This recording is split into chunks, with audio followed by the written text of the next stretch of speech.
नमस्कार, NDTV India देख रहे हैं आप। मैं हूं ताबिश हुसैन। सवाल इंडिया का में आपका स्वागत है और यहां पर शुरुआत दिल्ली की एक खबर से करते हैं। दिल्ली के कस्तूरबा नगर में आज बुलडोजर जो है वो चला है। यहां पर सरकारी ज़मीन पर बने हुए घरों को गिराया जा रहा है और इस सिलसिले में जो कार्रवाई है वो यहां पर हो रही है। और आपको बताएं कि जो कस्तूरबा नगर है वहां पर ये सरकारी ज़मीन पर जो मकान थे उनको ढहाने के लिए बुलडोज़र चला है और डीडीए ने कई मकानों को आज ढहा दिया है। 22 मई को डीडीए ने अवैध निर्माण तोड़ने की कार्रवाई यहां पर शुरू की थी, लेकिन इस बीच कई लोगों ने कोर्ट में गुहार लगाई। उसके बाद अदालत ने आदेश दिया कि 30 मई तक लोग खुद ही घरों को खाली कर दें। दिल्ली के कस्तूरबा नगर में अब 20 से ज़्यादा मकान तोड़े जा चुके हैं और अतिक्रमण हटाने की कार्रवाई लगातार यहां पर की जा रही है। दिल्ली में अभी और जगहों पर भी अवैध अतिक्रमण के खिलाफ बुलडोजर चलेगा। शांति स्वरूप भटनागर रोड पर भी मकान तोड़े जाएंगे। दिल्ली में अतिक्रमण हटाने के लिए एसटीएफ भी बना दी गई है।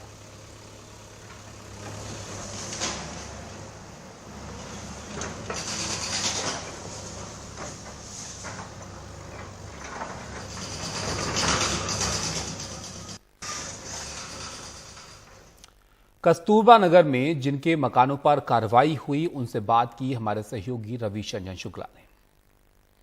ये कस्तूरबा नगर है और यहाँ पर 22 तारीख से लगातार जो अवैध मकान है उनको तोड़ने का सिलसिला यहाँ पर चल रहा है।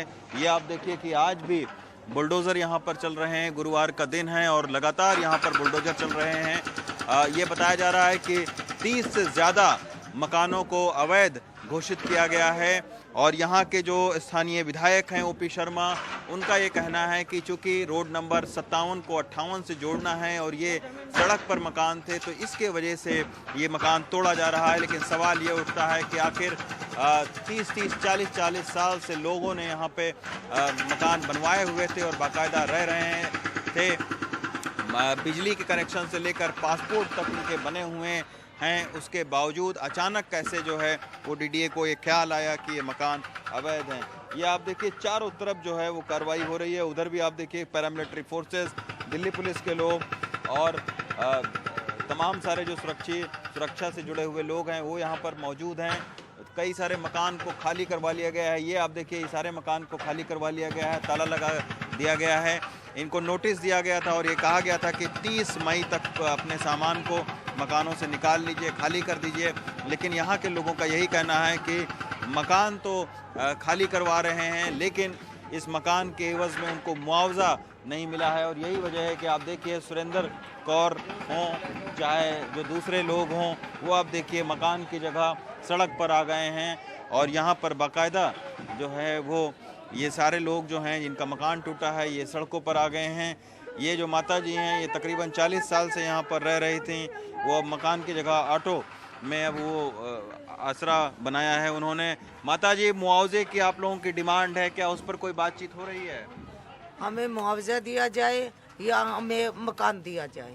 अच्छा। हाँ जी, मेरा तो 55 लाख रुपया 4 मंजिल पे बना हुआ लगा हुआ था। देख लो आप जाके, मुंह बोलता वीडियो बना लो, उसकी निरा लोहा मैंने डाला था। मेरे पति रेलवे में कमाई करते थे और उनकी जो कमाई होती थी सारा मैंने मकान में लगा दिया। अब 1 रुपया भी हमारे पास तो नहीं। आप लोग कोर्ट में गए थे लेकिन कोर्ट से भी आपको राहत नहीं मिली? नहीं, कोर्ट से भी हमें राहत कोई नहीं मिली। अच्छा। हाँ जी, कोर्ट से भी कोई राहत तरीके हो जाती थी लेकिन हमें नोटिस कब आपको मिला? नोटिस 18 अगस्त को पिछले साल मिला था। उसके बाद अब फिर कौन सी तारीख को दिया था? फिर अब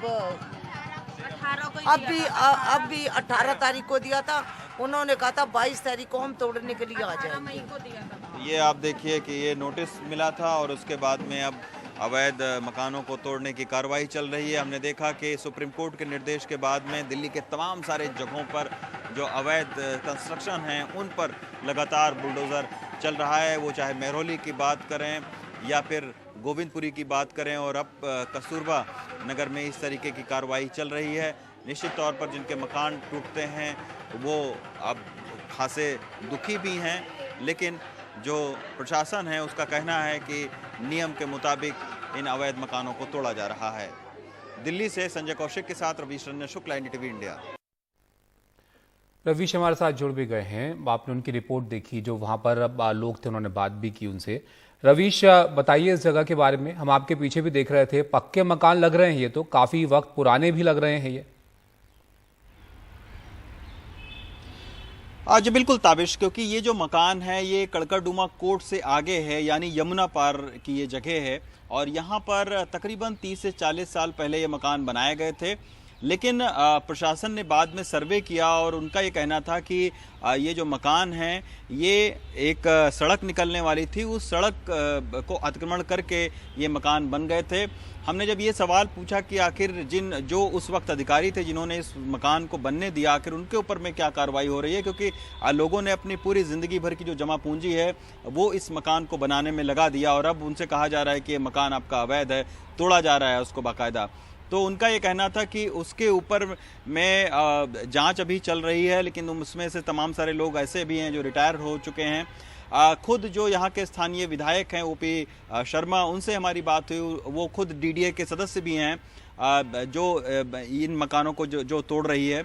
उनका ये कहना है कि ऐसी तमाम सारी जगह हैं जहाँ पर दिल्ली में अवैध अतिक्रमण हुए हैं। वो मकान ही नहीं, तमाम सारी जगहों पर धार्मिक स्थल भी बना दिए गए थे, उनको भी हटाया जा रहा है। उन्होंने ये भी कहा कि एक एसटीएफ बनाई गई है जिसके जो चेयरमैन हैं वो डीडीए के वीसी हैं। तो ये पूरा जो है वो पहले सर्वे हो रहा है, सर्वे के बाद में नोटिस दिया जा रहा है और उसके बाद में इन मकानों को गिराया जा रहा है। उनका ये भी कहना था कि शांति स्वरूप भटनागर एक सड़क है, वहाँ के मकानों का भी सर्वे हो रहा है और ज़रूरत पड़ेगी तो वहाँ भी अतिक्रमण हटाओ अभियान के तहत उन मकानों को हटाया जाएगा। यानी दिल्ली के तमाम सारी जगहों पर जहाँ पर भी अवैध अतिक्रमण है उन सब जगहों के मकानों के ऊपर में एक तरह से बुलडोजर की तलवार लटकी हुई है। और कहीं भी रवीश नोटिस दिए गए हैं क्या लोगों को, या अभी सर्वे जो है वो किया जा रहा है अवैध निर्माण को देखने के लिए, अतिक्रमण को देखने के लिए? देखिए, एक तो आपने देखा होगा कि साउथ दिल्ली में तुगलकाबाद जो फोर्ट है उसके आसपास में कई सारे मकानों को गिराया गया है। अभी और भी मकानों को हटाना है वहाँ से, उनको भी नोटिस सर्व की गई है। तमाम सारे जो धार्मिक स्थल हैं उनको हटाया गया है। जैसा मैंने बताया कि शांति स्वरूप एक रोड है, वहाँ के मकानों को अभी सर्वे चल रहा है, डीडी की एक टीम मौजूद है आज भी वहाँ पर। तो कुछ दिन के बाद में वहाँ पर भी जो है वो मकानों को हटाया जा सकता है। इस तरीके की तमाम सारी जगह हैं जहाँ पर बाकायदा सुप्रीम कोर्ट ने भी निर्देश दिए हैं कि जहाँ पर भी सड़क पर कब्जा है, यानी जो पक्की सड़क है उसकी जगह पर जहाँ कहीं पर भी कब्जा है तो उसको तुरंत हटाया जाए। तो यही वजह है कि आप देखिए ताबिश की लगातार 3-4 महीनों से जो बुलडोज़र है, वो चाहे मेहरौली की बात हो या फिर गोविंदपुरी की बात हो या फिर तुगलकाबाद फोर्ट की बात हो और अब कस्तूरबा नगर में इस तरीके का जो अतिक्रमण है उसको हटाया गया है। तो निश्चित तौर पर ये सारे लोग ऐसे भी हैं जो कोर्ट भी गए हैं, लेकिन कोर्ट से भी उनको वहाँ से राहत नहीं मिली है। और यही वजह है कि सरकारी एजेंसियां इस बार ताबड़तोड़ तरीके से जो है बहुत सख्ती के साथ में जो अवैध मकान है उनको हटाने का काम कर रही है। कुछ दिन में हमें और देखने को मिलेगा कि और भी कई सारी जगहों पर ऐसे मकान को तोड़ा जाएगा। शुक्रिया रवीश आपका सब जानकारी के लिए। तो सरकारी ज़मीन पर या अवैध निर्माण जो किए गए हैं उनको हटाने के लिए एक तरह से ये कार्रवाई की जा रही है। अब कस्तूरबा नगर की तस्वीरें आपको रवीश ने दिखाई, यहाँ पर इस तरह के जो घर थे उनको यहाँ पर गिराया जा रहा है। यहाँ डीडीए के सदस्य और बीजेपी विधायक ओपी शर्मा से भी हमारे सहयोगी रवीश रंजन ने बात की, वो उनका क्या कहना था वो भी आप देखिए। कस्तूरबा नगर में अतिक्रमण हटाने का अभियान चल रहा है। इस पूरे मामले पर बातचीत करने के लिए हमारे साथ में हैं बीजेपी के विधायक और डीडीए के सदस्य ओपी शर्मा जी। शर्मा जी, ये बताइए कि ये जो अवैध अतिक्रमण आप बता रहे हैं, ये क्या अवैध अतिक्रमण है और क्यों बुलडोजर चल रहा है वहाँ पर? रोड नंबर 57 से रोड नंबर 58 को कनेक्ट करने वाला विश्वास नगर की लाइफ लाइन, जिसको 60 फुटा रोड कहते हैं, उसमें राइट ऑफ वे यानी कि तारकोल की सड़क के ऊपर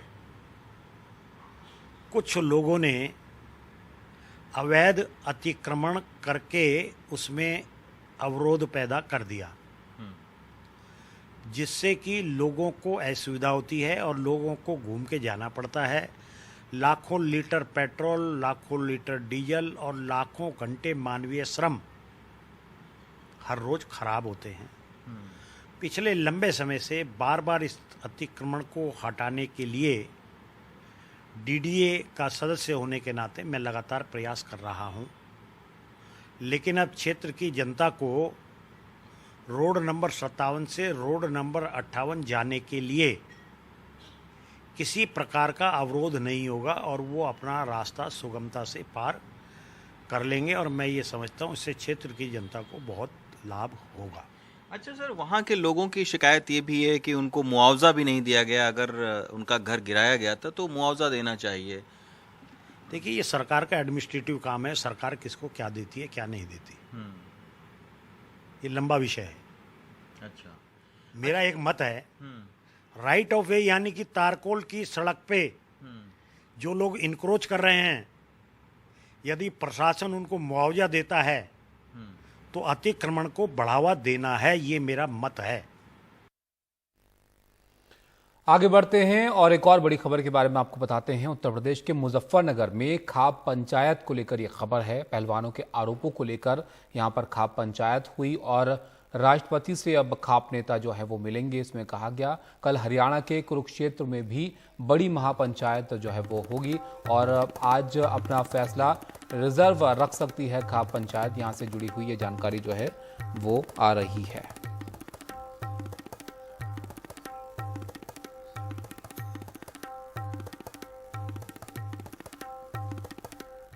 छत्तीसगढ़ में वहां पर सरकार दूसरी है।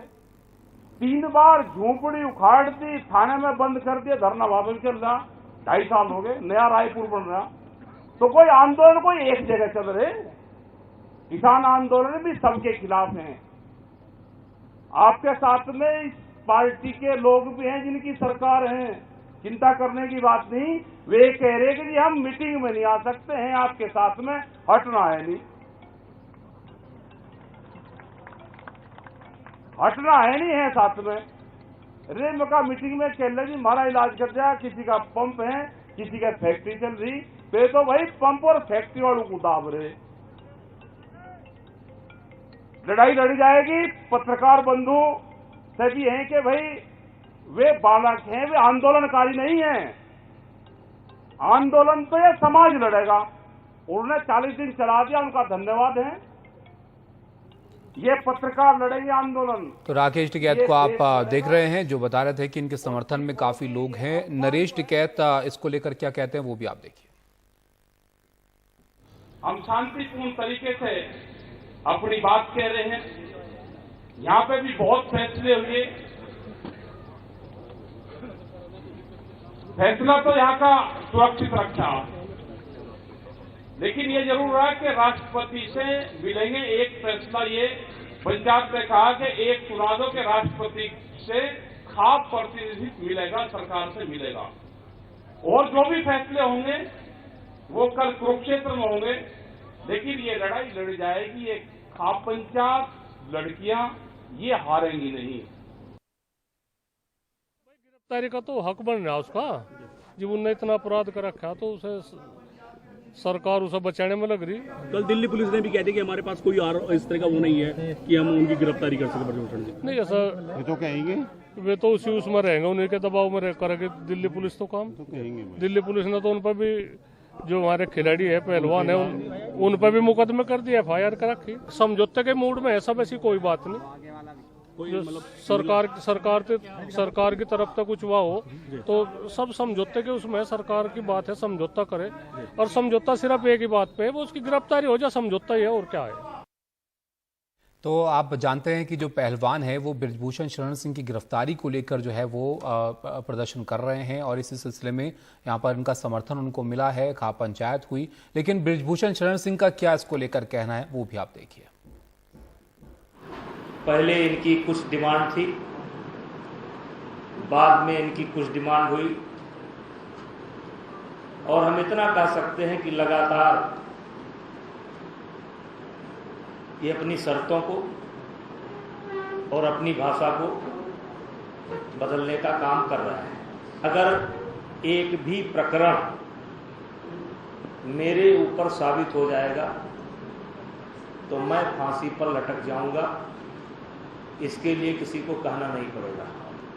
आप सभी लोगों से हाथ जोड़ करके विनती है, पुलिस के जांच का इंतजार करिए। जो पुलिस के जांच में आएगा, जो भी रास्ता मुझे न्यायालय के द्वारा दिखाया जाएगा, उस रास्ते पर मैं चलूंगा। सौरभ शुक्ला हमारे साथ जुड़ गए, हमारे सहयोगी। सौरभ, अब कुरुक्षेत्र में भी जो है वो खाप पंचायत होगी। आज की इस पंचायत में क्या कुछ निकला? और देखिए, तमाम तरीके के जो खाप पंचायत के नेता थे उन्होंने अपनी बात रखी आकर के। तमाम चीज़ों पर चर्चा हुई। जैसे चर्चा हुई कि याद होगा 2020 में 26 जनवरी को एक किसान ट्रैक्टर लेकर के लाल किला गए थे, दिल्ली कूच करने पर भी चर्चा हुई। इसके अलावा ये भी चर्चा हुई कि क्या कहीं आमरण अनशन किया जाए, और तमाम मुद्दों पर चर्चा हुई। तमाम जो खाप नेता हरियाणा या कुछ पंजाब के किसान नेता आए या उत्तराखंड के किसान नेता आए, उन्होंने अपनी बात रखी और फिर मिलजुल कर ये तय किया गया कि पहला एक चीज़ जो की जाए वो ये की जाए कि राष्ट्रपति से पूरे इस मामले को लेकर के मिला जाए। राष्ट्रपति महिला हैं देश की, और अब तक इस पूरे मामले में उन्होंने चुप्पी साध रखी है। जब प्रधानमंत्री या खेल मंत्रालय से कोई रास्ता नहीं निकल करके सामने आ रहा है तो इस पूरे मामले पर राष्ट्रपति द्रौपदी मुर्मू का इंटरवेंशन चाहिए। इसको लेकर के जो खाप नेता हैं और ये जो पहलवान हैं, हो सकता है कि अब थोड़ी देर में या आज या कल में औपचारिक तौर पर ये राष्ट्रपति से मिलने का समय मांगे और वहाँ जाकर के राष्ट्रपति के सामने अपनी शिकायतें रखें। अब उसके बाद कल एक बार फिर ये खाप पंचायत है वो मुजफ्फरनगर से कुरुक्षेत्र जाएंगी। वहाँ कुरुक्षेत्र में भी एक बहुत बड़ी महापंचायत होगी। यहाँ पर उत्तर प्रदेश के ज़्यादा संगठन थे, हरियाणा के भी थे।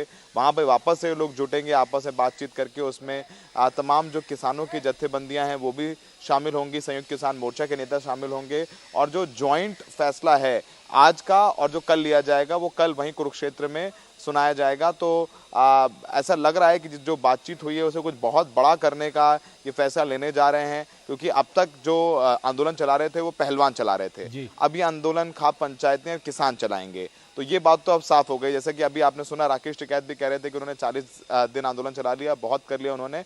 अब ये आंदोलन हम लोग आके लेकर के जाएंगे। अब एक ये समाज का दायित्व है कि अगर लड़कियों को न्याय नहीं मिल रहा है और वो लड़कियां जिन्होंने भारत का नाम अंतर्राष्ट्रीय स्तर पर रोशन किया है, उनके लिए न्याय की लड़ाई हम लड़ेंगे।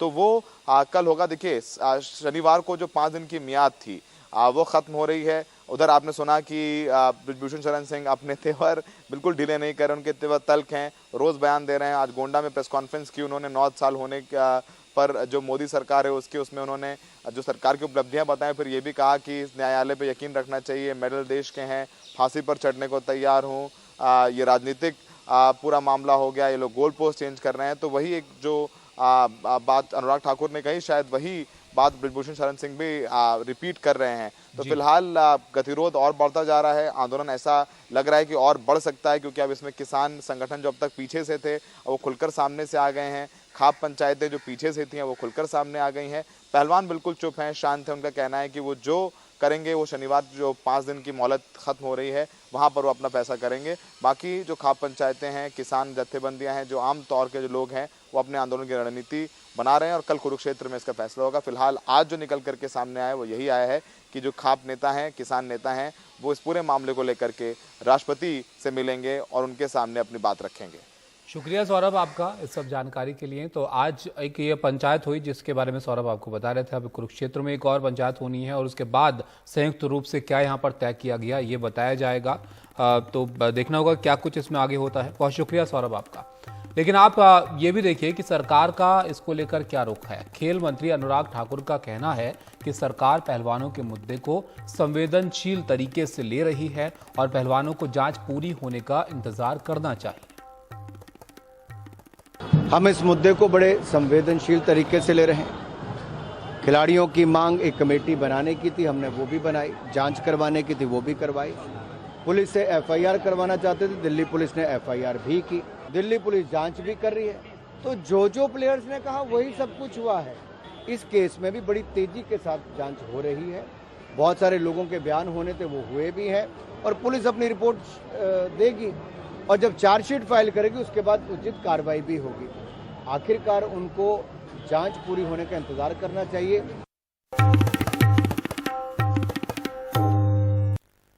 पिछले 3 दिनों से गृहमंत्री अमित शाह मणिपुर में जारी हिंसा को रोकने और शांति व्यवस्था कायम करने की मुहिम पर जुटे हुए हैं और इन दिनों में उन्होंने समाज के हर वर्ग के लोग प्रतिनिधियों से मुलाकात की और तमाम बैठकों के बाद आज एक बार फिर उन्होंने लोगों से शांति बनाए रखने की अपील की और सरकार द्वारा उठाए गए कई अहम कदमों की जानकारी दी। हिंसा की जांच के लिए यहां पर न्यायिक आयोग जो है उसका गठन होगा। हाईकोर्ट के रिटायर्ड चीफ जस्टिस की अगुवाई में ये आयोग होगा। भारत सरकार की तरफ से जो कार्रवाई है वो जो जांच है वो करवाई जाएगी और हिंसा से जुड़े 6 मामलों की सीबीआई जांच होगी और बिना पक्षपात के यहाँ पर जांच होगी। दोषियों पर सख्त कार्रवाई की जाएगी। भारत सरकार शांति समिति का गठन भी करेगी। यहाँ पर शांति समिति में उद्योगपति, खिलाड़ी और चुने हुए प्रतिनिधि होंगे। सुरक्षा एजेंसियों में बेहतर तालमेल के लिए यूनिफाइड कमांड होगी और हथियारों की बरामदगी के लिए कल से कॉम्बिंग ऑपरेशन यहाँ पर होगा। जिनके पास हथियार हैं वो तत्काल सरेंडर कर दें। हथियार जमा न करने वालों पर कठोर कार्रवाई होगी और समझौते की शर्तें तोड़ने वाले समूहों पर भी कठोर कार्रवाई यहाँ पर होगी। मृतकों के परिजनों को 10 लाख की मदद का फैसला किया गया है। मणिपुर के लिए चावल का अतिरिक्त कोटा जो है वो किया जाएगा। सरकार विगत 1 महीने से चलती हुई हिंसा होने के कारण और हिंसा में किसकी जिम्मेदारी है, इस सभी की जांच के लिए हाईकोर्ट के चीफ जस्टिस स्तर के रिटायर्ड न्यायाधीश का न्यायिक आयोग गठित कर जांच करेगा और ये जांच भारत सरकार की ओर से कराई जाएगी। भारत सरकार मणिपुर के गवर्नर साहिबा की अध्यक्षता में एक शांति समिति का गठन करेगी। आगे बढ़ते हैं और आपको बताएं, दिल्ली के मुख्यमंत्री अरविंद केजरीवाल आज तमिलनाडु के सीएम एम.के. स्टालिन से मुलाकात करने वाले हैं। अरविंद केजरीवाल चेन्नई पहुंच गए हैं और वो दिल्ली को लेकर लाए गए अध्यादेश के मुद्दे पर स्टालिन से समर्थन मांगेंगे।